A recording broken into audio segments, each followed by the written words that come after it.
खुफिया agency IB alert पर है। शुक्रिया अपडेट के लिए। इस समय राज्यसभा की 18 सीटों के लिए मतदान हो रहा है।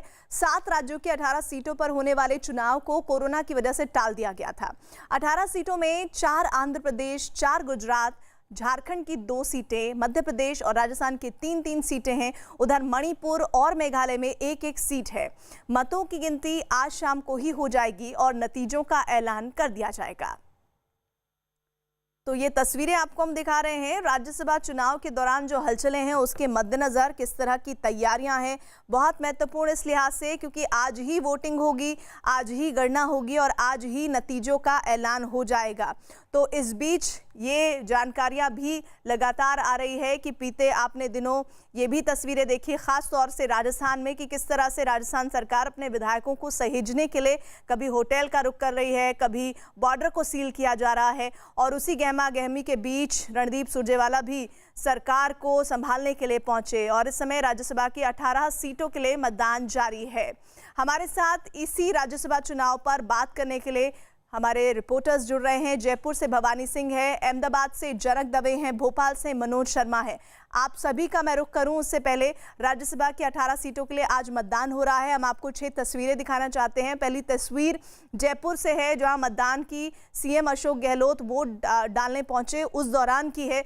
मतदान के दौरान विधायक कोरोना से बचाव के तरीके भी अपनाते दिखे।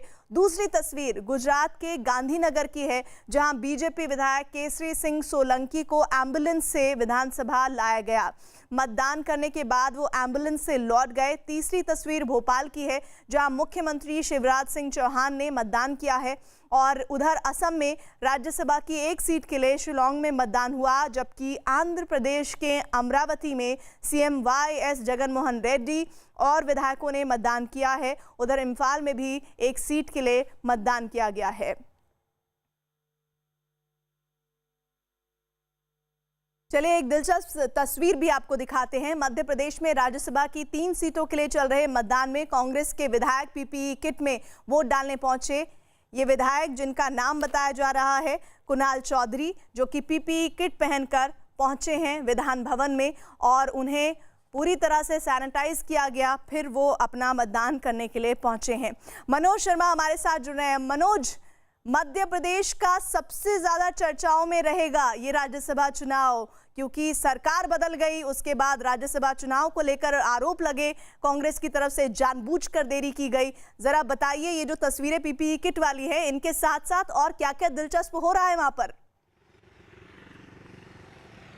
तो प्रीति, बिल्कुल सच कहा आपने कि जिस तरह से मध्य प्रदेश का चुनाव इसलिए दिलचस्प है कि सिर्फ इस सीट की वजह से सबसे पहले ये सवाल उठा था कि ज्योतिरादित्य सिंधिया को दूसरे नंबर की सीट, जो कि कांग्रेस पूरी तरह से कंफर्म नहीं था कि कांग्रेस जीत पाएगी, दिग्विजय सिंह को पहली सीट मिल रही है, दूसरी ज्योतिरादित्य सिंधिया को मिल रही है। उसी बात को लेकर झगड़ा हुआ। झगड़े के और भी कई कारण हो सकते हैं, लेकिन उसके बाद कमलनाथ की सरकार गिरी और दोबारा बीजेपी 15 महीने के अंदर, 15 साल शासन करने के बाद 15 महीने के अंदर फिर से वापस मध्य प्रदेश में आ गई।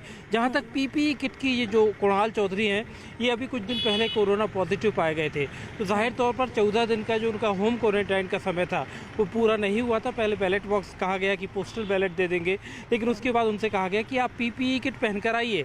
हालांकि वैज्ञानिक रूप से ये अभी कौन इस बात को बताएगा कि पीपीई किट कोरोना का संक्रमण जो आप पहने हुए हैं, जो इलाज करते हैं, डॉक्टर पहनते हैं या सुरक्षा जो सफाई कर्मी पहनते हैं, वो अपने बचाव के लिए पहनते हैं, या पीपीई किट पहनने के बाद आप संक्रमण आगे नहीं होगा, इस बात का कोई अभी वैज्ञानिक आधार नहीं है। लेकिन फिलहाल कुणाल चौधरी को इजाज़त दी गई थी कि वो आकर पीपीई किट पहनकर अपना मतदान करें। मध्य प्रदेश के नतीजे जहां तक प्रीति एकदम साफ हैं, क्योंकि यहां पर जो गणित है, विधानसभा का जो आंकड़ा है, उस आंकड़े के हिसाब से बीजेपी को 2 और कांग्रेस को 1 सीट मिलना लगभग तय है।